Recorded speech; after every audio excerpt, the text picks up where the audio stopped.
السلام علیکم، میرا نام ڈاکٹر عادل محمود رانجھا ہے اور میں وکٹوریہ ہاسپٹل شعبہ طب نمبر 1 سے وابستہ ہوں اور وہاں تقریباً 13 سال سے ایز میڈیکل اسپیشلسٹ میں خدمات سر انجام دے رہا ہوں۔ جو مقصد ہے آپ سے گفتگو کا وہ ایک بڑی سادہ سی بیماری جس میں مریض کو کئی دفعہ اپنے پیروں میں سوج محسوس ہونا شروع ہو جاتی ہے۔ یہ سوج کئی دفعہ صرف پیروں تک محدود ہوتی ہے، کبھی پیروں کے ساتھ ساتھ چہرے پہ بھی آ سکتی ہے، باقی جسم پہ بھی آ سکتی ہے۔ بہرحال میری گفتگو کا زیادہ مقصد یہی ہوگا کہ اگر پیروں تک ایک شخص کے سوج آ رہی ہے تو آپ کو اس کو آگے کیسے لے کے چلنا ہے۔ اب ایک مریض نے دیکھا، اسے لگا کہ اس کے پیروں میں سوزش ہونا شروع ہو گئی، تو اس کو کیا چاہیے؟ اس کو یہ چاہیے کہ یہ سوج کئی دفعہ کچھ ایسی علامات، کئی ایسی بیماریوں کی وجہ سے ہو سکتی ہے جس کو تشخیص کرنا فوراً اور اس کو نتیجے پہ پہنچنا ضروری ہوتا ہے۔ تو اس کے لیے ڈاکٹر سے رابطہ کریں تاکہ وہ آپ کو صحیح سمت میں لے جا پائیں کہ اس کی وجہ کیا ہے۔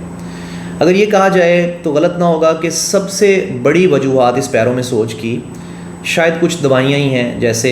بہت کامنلی لوگ بلڈ پریشر کی دوائیاں لیتے ہیں، ایملوڈیپین کے نام سے ایک دوائی ہے، اس سے سوج آ جاتی ہے، یا اس طرح کی کیلشیم چینل بلاکر کسی بھی قسم کے لیے جائیں۔ شوگر کی دوائیوں میں ایک تھایازولیڈین ڈائیون، ہم اسے پایوگلیٹازون کہتے ہیں، اس میں تھوڑا پانی جمع ہوتا ہے ان لوگوں میں، ان کے اندر آ سکتی ہے۔ اسٹیرائڈز لینے والوں میں اور اینسڈز لینے والوں میں تھوڑا فلوئڈ باڈی میں زیادہ جمع ہوتا ہے، تو یہ ممکن ہوتا ہے ان کے اندر کئی دفعہ سوج آ جائے۔ کچھ لوگوں میں یہ دوائیاں اس کی وجہ بن رہی ہوتی ہیں۔ کچھ لوگوں میں یہ سوج، اگر اس میں کہا جائے سب سے کامن وجہ اس کی، تو شاید وہ یہ ہے کہ آرتھوسٹیٹک اس کو ہم کہتے ہیں ایڈیما، کہ بندہ لمبے لمبے ٹائم کھڑا رہتا ہے، ان کی جاب کی نیچر ایسی ہے، تو اللہ تعالیٰ نے ایک سسٹم بنایا ہے کہ ہمارا خون نیچے جاتا ہے اور پھر اس کے بعد یہ خون واپس آتا ہے۔ وہ جو واپس آتا ہے اس میں کچھ وینز وریدیں اور جیسے شریانیں لے کے جاتی ہیں، وریدیں واپس لے کے آتی ہیں،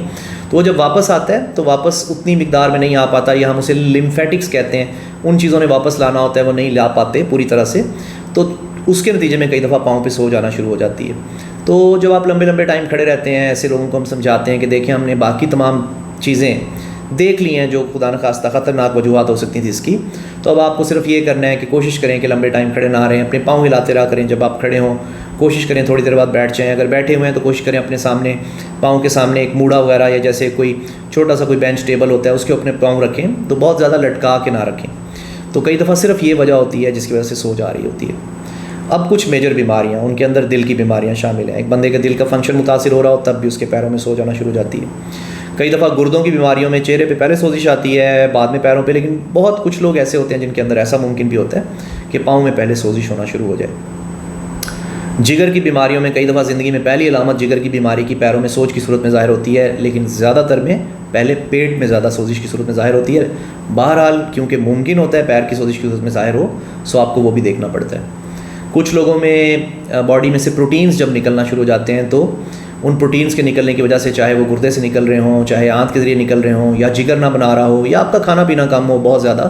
تو اس کے نتیجے میں بھی ہم اسے کہتے ہیں البیومن یا پروٹین کم ہو جاتے ہیں جسم میں، اس کی وجہ سے بھی یہ سوج ورم آنا شروع ہو جاتا ہے۔ جب کبھی پیروں میں ایسی سوزش یا ورم محسوس ہو، کیونکہ اس کی کئی وجوہات ہیں اور کچھ ایسی ہیں جن کا جلدی جاننا ضروری ہوتا ہے تاکہ ان کا صحیح سد باب کیا جا سکے، علاج کیا جا سکے، تو اس کے حوالے سے ضرور رابطہ کریں تاکہ ڈاکٹر آپ کو صحیح سمت میں لے جا پائے اور اس بیماری کو صحیح طریقے سے اس کو ہم علاج کر سکیں۔ یقیناً بعد میں اس کے لیے ادویات بھی ہوتی ہیں، کچھ ایسی دوائیاں پیشاب آور دوائیاں ہیں، کوئی لاسک اسپائرومائڈ کے نام سے ہیں، جن سے یہ سوج کم ہو جاتی ہے، لیکن مین وجہ کئی دفعہ ٹھیک کرنا،